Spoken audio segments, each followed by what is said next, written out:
right. Hi, everyone. Welcome back. We are reading the Bible in chronological order as best as theologians and scholars can determine from scriptures that they occurred. We are in the book of Genesis, and we met Abraham yesterday. And Abraham made a bad decision. But sometimes we make decisions based on fear, and that's what he had done. So right now we're going to be reading from the New Living Translation, and tomorrow we change. And today we'll be reading Genesis 16 through 18 on this wonderfully misty, foggy morning. Here we go. Now Sarai, Abram's wife, had not been able to bear children for him, but she had an Egyptian servant named Hagar. So Sarai said to Abram, "The Lord has prevented me from having children. Go and sleep with my servant. Perhaps I can have children through her." And Abram agreed with Sarai's proposal. So Sarai, Abram's wife, took Hagar, the Egyptian servant, and gave her to Abram as a wife. This happened 10 years after Abram had settled in the land of Canaan. So Abram had sexual relations with Hagar, and she became pregnant. But when Hagar knew she was pregnant, she began to treat her mistress, Sarai, with contempt. Then Sarai said to Abram, "This is all your fault." No, but okay. "I put my servant into your arms, but now that she's pregnant, she treats me with contempt. The Lord will show who's wrong, you or me." Abram replied, "Look, she's your servant. Deal with her as you see fit." Then Sarai treated Hagar so harshly that she finally ran away. All right, that's a case of two wrongs don't make a right. Am I right? The angel of the Lord found Hagar beside a spring of water in the wilderness along the road to Shur. And the angel said to her, "Hagar, Sarai's servant, where have you come from and where are you going?" "I'm running away from my mistress, Sarai," she replied. And the angel of the Lord said to her, "Return to your mistress and submit to her authority." Then he added, "I will give you more descendants than you can count." And the angel also said, "You are now pregnant and will give birth to a son. You are to name him Ishmael, which means God hears. For the Lord has heard your cry of distress. This son of yours will be a wild man, as untamed as a wild donkey. He will raise his fist against everyone, and everyone will be against him. Yes, he will live in open hostility against all his relatives." Thereafter, Hagar used another name to refer to the Lord who had spoken to her. She said, "You are the God who sees me." She also said, "Have I truly seen the one who sees me?" So that well was named Beer Lahai Roi, which means well of the living one who sees me.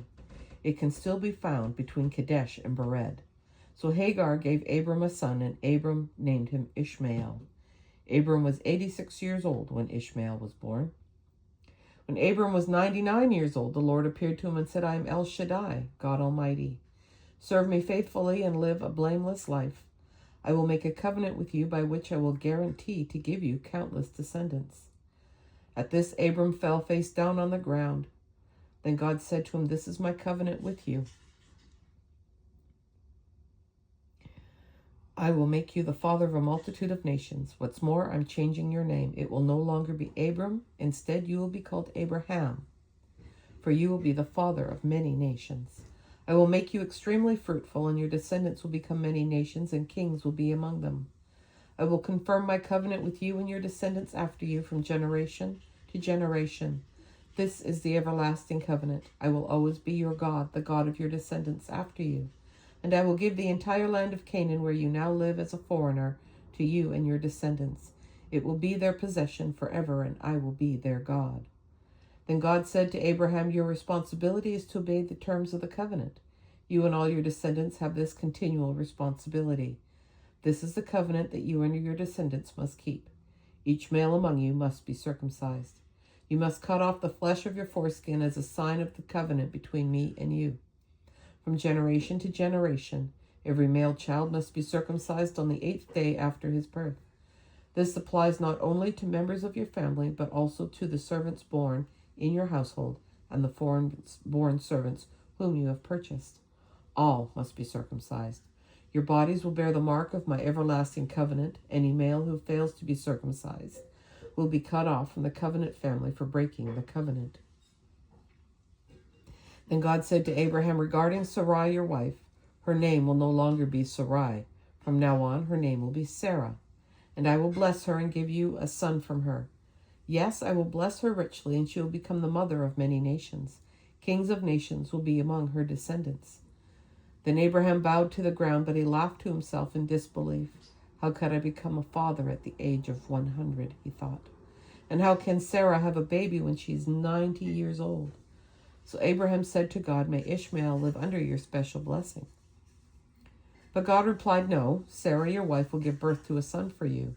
You will name him Isaac, and I will confirm my covenant with him and his descendants as an everlasting covenant. As for Ishmael, I will bless him also, just as you have asked. I will make him extremely fruitful and multiply his descendants. And he will become the father of 12 princes, and I will make him a great nation. But my covenant will be confirmed with Isaac, who will be born to you and Sarah about this time next year." When God had finished speaking, he left Abraham. On that very day, Abraham took his son Ishmael and every male in his household, including those born there and those he had bought. Then he circumcised them, cutting off their foreskins, just as God had told him. Abraham was 99 years old when he was circumcised, and Ishmael, his son, was 13.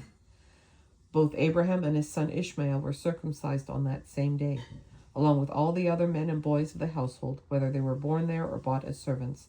All were circumcised with him. Owie. The Lord appeared again to Abraham near the oak grove belonging to Mamre. One day Abraham was sitting at the entrance to his tent during the hottest part of the day. He looked up and noticed 3 men standing nearby. When he saw them, he ran to meet them and welcomed them, bowing low to the ground. "My lord," he said, "if it pleases you, stop here for a while, rest in the shade of this tree while water is brought to wash your feet. And since you've honored your servant with this visit, let me prepare some food to refresh you before you continue on your journey." "All right," they said, "do as you have said." So Abraham ran back to the tent and said to Sarah, "Hurry, get 3 large measures of your best flour, knead it into dough, and bake some bread." Then Abraham ran out to the herd and chose a tender calf and gave it to his servant, who quickly prepared it.